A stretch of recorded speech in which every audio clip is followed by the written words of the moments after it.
In Santa Monica, Charlie tries to escape to Solomon, but Damon captures him. Will, upon questioning, discovers that Solomon has treated Charlie very badly, instilling deep fear in him. Charlie is so terrified that he doesn't dare to leave Solomon. Learning this, Will becomes furious and sets out to teach Solomon a lesson. He arrives at Solomon's base, where he kills both Solomon's men and Solomon himself. In the next scene, we see a group of people attending a Redheads recruitment event, when suddenly, an explosion occurs. Armed men, wearing masks, begin firing at the Redheads and the recruits. These masked attackers call themselves the Red Hands, a violent group opposed to the New World Order. They kill not only the Redhead soldiers but also innocent civilians. On the other hand, Bennett orders Jennifer to quickly locate Bruce, leading her to meet with Katie, who is both Bruce's close friend and a former member of the resistance group. Katie insists she doesn't know Bruce's whereabouts. Frustrated, Jennifer threatens Katie, warning that if she doesn't cooperate, she will report Katie and her family to her superiors. In response, Katie reveals that there is a tiny bug drone in their office, which informs the resistance about their every move. She says she knows nothing more. Upon learning about the bug, Jennifer searches for it in the office, eventually finding it and showing it to Bennett. Jennifer explains that she got this information from a source, but Bennett demands to know who this source is. Jennifer refuses, saying the source won't reveal themselves to anyone else, and assures Bennett that she is close to finding Bruce. Meanwhile, at the labor camp, Bran gets attacked by some men who steal his shoes. The next morning, Maya points to a man and says that he is the one who stole Bran's shoes. Bran confronts the man,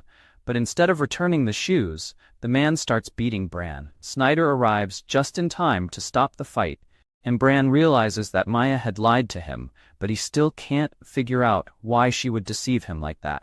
Elsewhere, Maddie visits Katie and informs her that Bran isn't at the factory but at a labor camp. She adds that Nolan will soon get him out of there. Meanwhile, Will has already killed Solomon but now needs to escape before others come after him. He plans to cross the Davenport Wall. With no other options, they climb the wall using ropes. During this, Lindsay, a teacher, starts brainwashing Gracie, telling her how the aliens have helped them. Back at the labor camp, Snyder summons Bran and offers him a deal. If Bran agrees to be his spy, Snyder will help him return home. Snyder wants Bran to report on any rebellious activity inside the camp. Though reluctant, Bran agrees because his only focus is getting back home. Meanwhile, Will and Charlie successfully cross the wall and reach Katie, who is overjoyed to see Charlie again. The scene shifts to Governor General Helen, who proposes to wipe out the E-block for her own gain.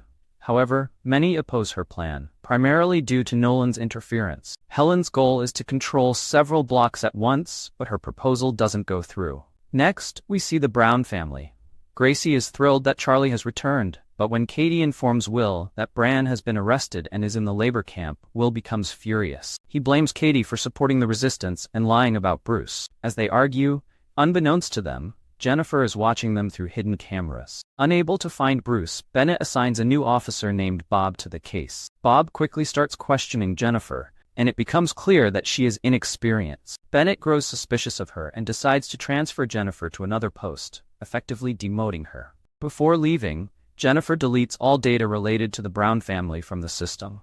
Later, Lindsay comes to teach Gracie, but Charlie tries to scare her away by setting a small fire. Terrified, Lindsay runs off, and no one finds out about Charlie's actions. In the meantime, Will discovers that there is a spy camera hidden inside the fire alarm. He tells Katie about it privately in the bathroom, instructing her not to discuss important matters out in the open. Jennifer returns home, feeling deeply upset over her demotion. However, she is now under surveillance too, as spy cameras have been installed in all the homes in the block. Meanwhile, Bruce, along with his comrades Morgan, William, and Bee, is hiding underground since they are wanted. They have built a gauntlet that can temporarily deactivate alien drones. After successfully disabling one drone, Morgan installs a transmitter and a camera inside it, allowing them to see what the drones see. They discover that the drone's origin is a place with thousands of other drones, and they hear strange noises coming from that area. At the labor camp, a small bomb goes off,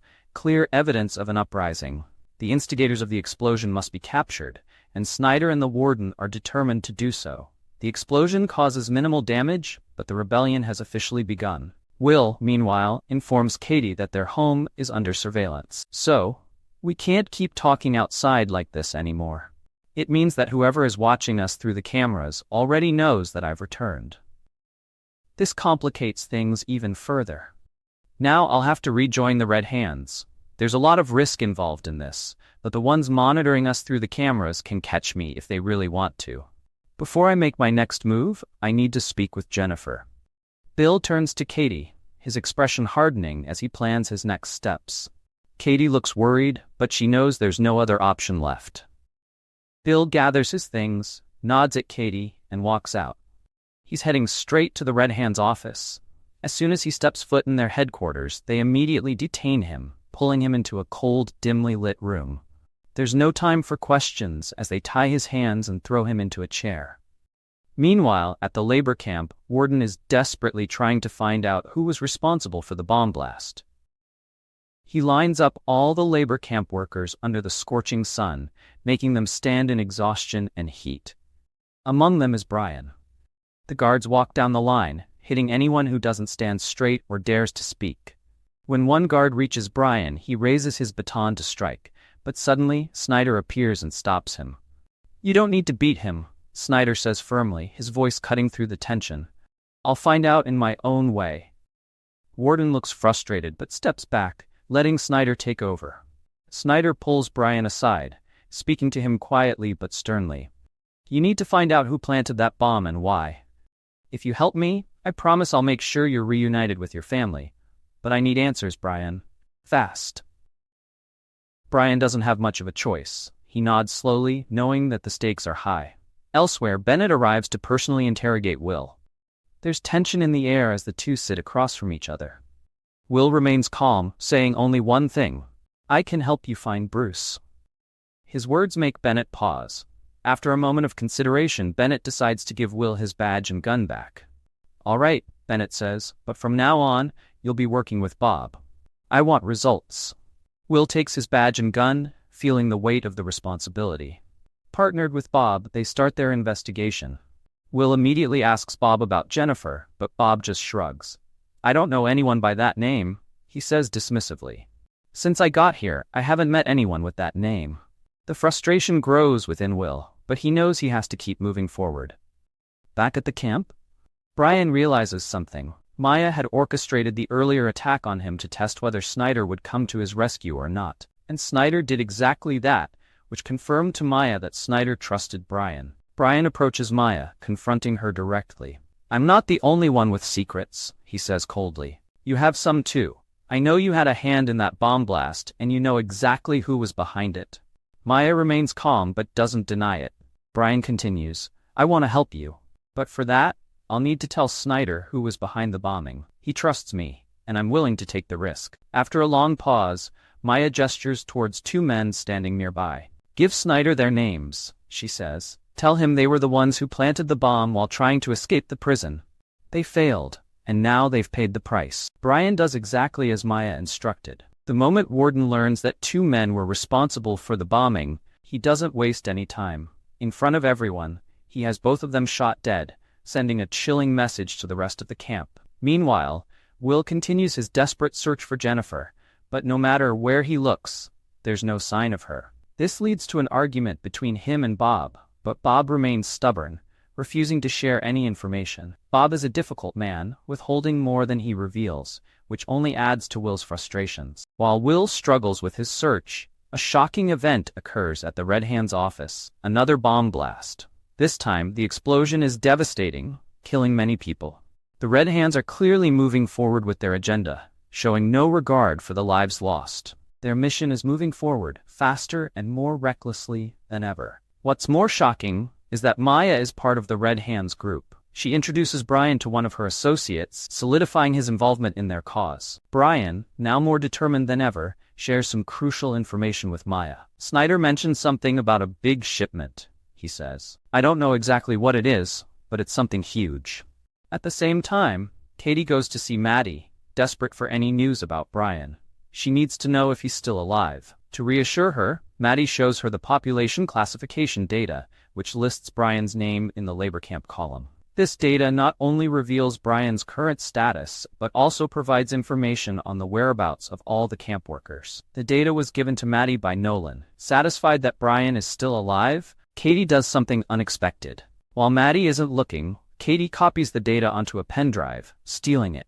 Later, Will removes all the cameras installed to monitor Katie. Then Katie tells him about the data she stole from Maddie's house. Together, they try to open the files on their computer, but they find that the files won't open. Will heads to his office, knowing he doesn't have permission to use any computers there. He sneaks in and contacts Jennifer's friend Betsy. Desperate for any news, he asks her if she knows where Jennifer is. Betsy informs him that Jennifer was transferred out of the area, but no one knows where she is now. As they talk, Will uses Betsy's help to gain access to some files from the Red Hand's database. Just as they're about to make progress, Bob suddenly appears. Will quickly hides the pen drive, but Bob becomes suspicious of Betsy.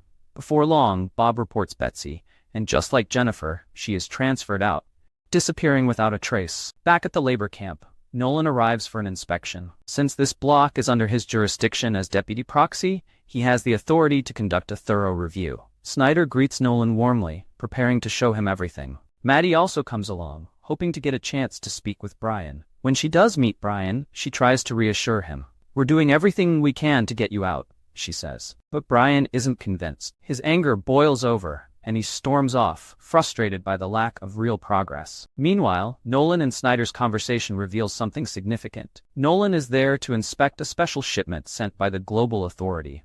Reluctantly, Snyder shows Nolan the shipment, and for the first time, we see it too. The shipment consists of strange human capsules sent from another planet, indicating that something far bigger is at play than anyone realized. Meanwhile, things take a dramatic turn when Bibi suddenly falls severely ill. Without warning, she starts coughing up blood, her condition rapidly deteriorating. At that moment, Bruce is nowhere to be found. Panicking, Morgan immediately rushes to Katie, practically dragging her over. Desperate for help, Katie, hearing about Bibi's situation, doesn't hesitate for a second.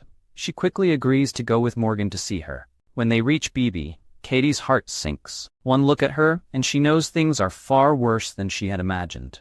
Bibi's condition is critical, and they don't have much time. Katie pulls out her phone, her hands trembling slightly, and calls Will. Trying to sound calm but with urgency in her voice, she says, "Will, it's Charlie. She's very sick. Her condition just got worse. Please, you have to get here right away." As soon as Will hears that it's about Charlie, he doesn't waste a second. He grabs his car keys and drives as fast as he can, pushing through traffic to reach Katie. When he finally arrives, Katie meets him outside, looking a little more relieved but still worried. Before Will can ask anything, Katie quickly explains, "I had to tell you it was Charlie. If I hadn't, I knew you wouldn't come, but it's not her. It's Bibi." Will, still catching his breath, feels a wave of anger and confusion wash over him. But as Katie explains the situation, he understands why she did what she did. His frustration lingers, but there's no time for arguments. Bibi is in danger, and despite how he feels, Will agrees to help. Katie had to act fast, and using Charlie's name was the only way to get Will to come. She knew it was risky, but the situation called for desperate measures. She didn't want to lie, but there was no other way. Will wouldn't have shown up otherwise, and deep down, he realizes that too.